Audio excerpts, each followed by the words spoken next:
Hello students, video शुरू करने से पहले प्लीज चैनल को लाइक, शेयर और सब्सक्राइब जरूर करें। एक इम्पॉर्टेंट इन्फॉर्मेशन, अगर आपको इस वीडियो के नोट्स चाहिए तो डिस्क्रिप्शन बॉक्स में दिया गया डाउनलोड लिंक चेक करें।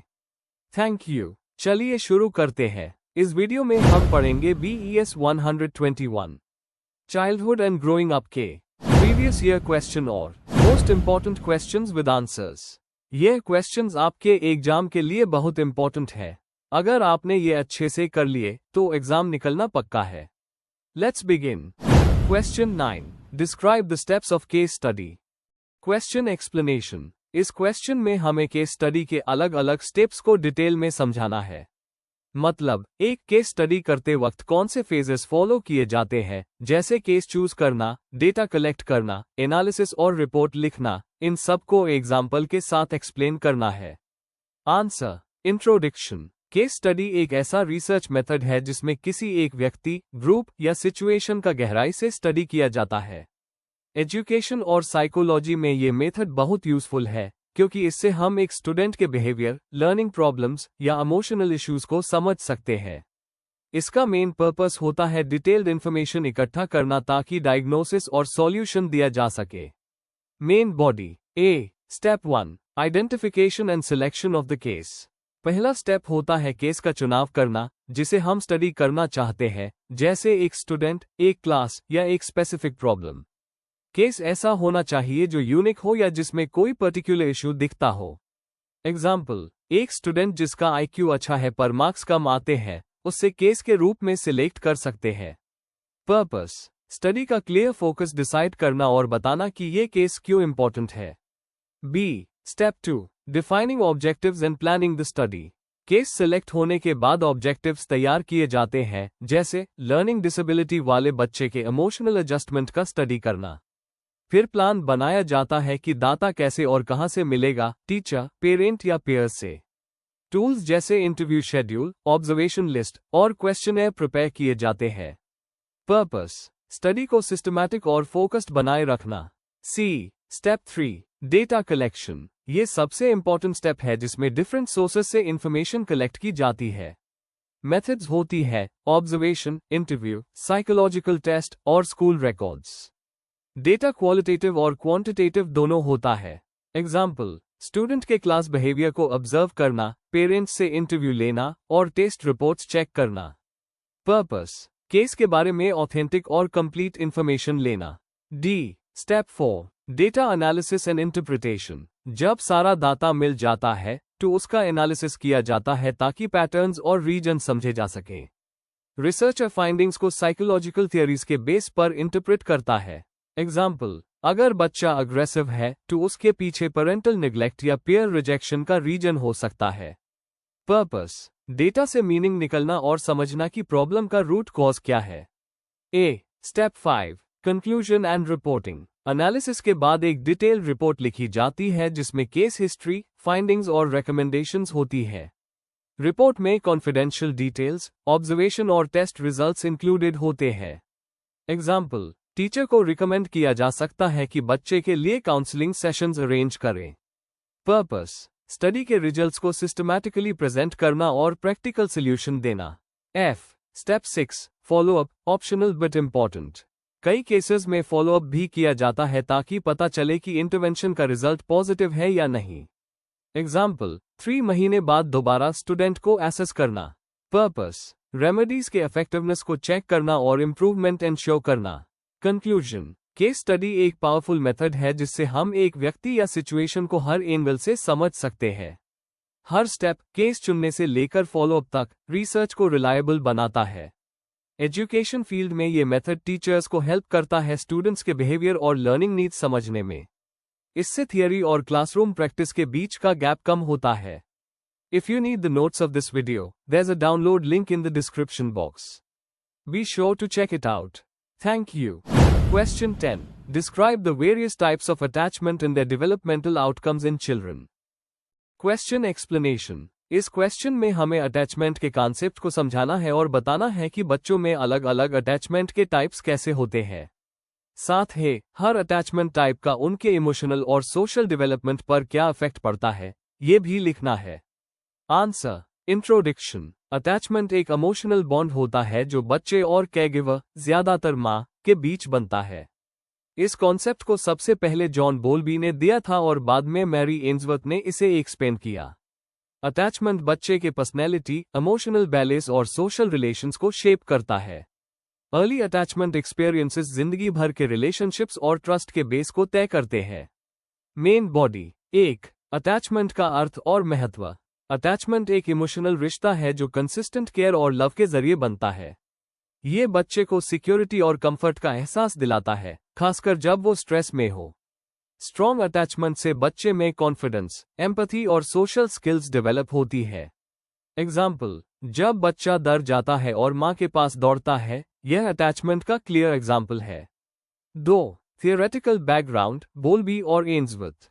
जॉन बोल्बी 1969 कहता है कि अटैचमेंट बायोलॉजिकल नीड है जो सर्वाइवल के लिए जरूरी है। उसने सिक्योर बेस का कॉन्सेप्ट दिया जहां कैरगिवर बच्चे को सेफ्टी और एक्सप्लोरेशन दोनों देता है। मैरी एम्सवर्थ 1978 ने स्ट्रेंज सिचुएशन एक्सपेरिमेंट करके अटैचमेंट के अलग अलग पैटर्न्स बताए। उन्होंने 4 major types of attachment identify किए। 3 टाइप्स ऑफ अटैचमेंट और उनके आउटकम्स। 1. Secure attachment. बच्चा कैरगिवर के साथ सेफ और प्रोटेक्टेड फील करता है। कैरगिवर हमेशा अवेलेबल और रिस्पॉन्सिव होता है। आउटकम, ऐसे बच्चे कॉन्फिडेंट, इमोशनली स्टेबल और एम्पैथेटिक बनते हैं। एग्जाम्पल, जब माँ जाती है तो बच्चा रो देता है पर माँ के लौटते ही शांत हो जाता है। 2. Avoidant attachment. बच्चा कैरगिवर से डिस्टेंस बनाता है और उनके आने जाने पर ज्यादा रिएक्शन नहीं देता। ये तब होता है जब कैरगिवर इमोशनली अनअवेलेबल या नेग्लेक्टफुल हो। आउटकम, ऐसे बच्चे इमोशनली डिस्टेंट और ट्रस्ट इश्यूज वाले एडल्ट बन सकते हैं। 3. Ambivalent, anxious attachment. बच्चा कैरगिवर पर डिपेंडेंट होता है पर उनकी अवेलेबिलिटी पर अनश्योर रहता है। इनकंसिस्टेंट पेरेंटिंग इसका मेन रीजन होती है। आउटकम, ऐसे बच्चे क्लिंगी और एंक्शियस होते हैं, उन्हें हमेशा छोड़ दिए जाने का डर रहता है। 4. Disorganised attachment. बच्चे का बिहेवियर इनकंसिस्टेंट और कंफ्यूजिंग होता है, वो कैरगिवर के पास भी जाता है और उनसे डरता भी है। ये यूजुअली अब्यूसिव या ट्रॉमेटिक एनवायरनमेंट में डेवलप होता है। आउटकम, ऐसे बच्चों में इमोशनल प्रॉब्लम्स और बिहेवियरल इश्यूज ज्यादा देखने को मिलते हैं। 4. अटैचमेंट फॉर्मेशन को प्रभावित करने वाले फैक्टर्स। Parental sensitivity. कैरगिवर बच्चे की नीड्स को कितना समझता है। Consistency. Regular emotional support attachment को स्ट्रांग बनाता है। कल्चर। कुछ कल्चर्स क्लोज बॉन्डिंग को प्रमोट करते हैं, कुछ इंडिपेंडेंस को। Child temperament. इजी गोइंग बच्चे अटैचमेंट इजीली फॉर्म कर लेते हैं। 5. Long term effects of attachment. Secure attachment वाले बच्चे इमोशनली बैलेंस्ड और एकेडमिकली सक्सेसफुल होते हैं। इनसिक्योर अटैचमेंट वाले, अवॉइडेंट, एम्बिवलेंट, डिसऑर्गेनाइज्ड बच्चे को रिलेशनशिप्स और ट्रस्ट में मुश्किल होती है। अर्ली अटैचमेंट पूरी पर्सनैलिटी और इमोशनल ग्रोथ का फाउंडेशन होता है। कंक्लूजन, अटैचमेंट एक बच्चे के इमोशनल और सोशल डेवलपमेंट की फाउंडेशन है। हर attachment type, secure, avoidant, ambivalent और डिसऑर्गेनाइज्ड, का अपना अलग इम्पैक्ट होता है। सेंसिटिव और कंसिस्टेंट पेरेंटिंग से हम बच्चों में सिक्योर अटैचमेंट डेवलप कर सकते हैं, जो उनके फ्यूचर लाइफ के लिए बहुत बेनिफिशियल होता है। If you need the notes of this video, there's a download link in the description box. Be sure to check it out. Thank you. Question 11. As a secondary school teacher, how would you develop thinking skills among your students in the classroom? Prepare an action research plan for developing this skill among your students. Question explanation. इस question में हमें ये बताना है कि एक teacher classroom में students के अंदर थिंकिंग स्किल्स जैसे क्रिटिकल, क्रिएटिव और एनालिटिकल थिंकिंग कैसे डेवलप कर सकता है। साथ ही एक एक्शन रिसर्च प्लान बनाना है जिससे सिस्टमैटिकली यह स्किल इंप्रूव की जा सके। आंसर। इंट्रोडक्शन। थिंकिंग स्किल्स वो मेंटल एबिलिटीज होती है जो स्टूडेंट्स को लॉजिकली सोचने, प्रॉब्लम सॉल्व करने और नई आइडियाज क्रिएट करने में मदद करती है। आज के एजुकेशन सिस्टम में स्टूडेंट्स के अंदर क्रिटिकल और क्रिएटिव थिंकिंग का विकास करना बहुत जरूरी है। एक टीचर इनोवेटिव क्लासरूम स्ट्रैटेजीज और रिफ्लेक्टिव टीचिंग के जरिए इन स्किल्स को बढ़ा सकता है। इस प्रोसेस को इफेक्टिवली इंप्लीमेंट करने के लिए एक एक्शन रिसर्च प्लान बनाया जा सकता है जिससे प्रोग्रेस को मेजर किया जा सके। Main body. 1. थिंकिंग स्किल्स को समझना। डेफिनेशन। थिंकिंग स्किल्स वो मेंटल प्रोसेसेस है जो एनालिसिस, रीजनिंग और जजमेंट में मदद करती है। Types of thinking skills. Critical thinking, information को एनालाइज करके लॉजिकल डिसीजन लेना।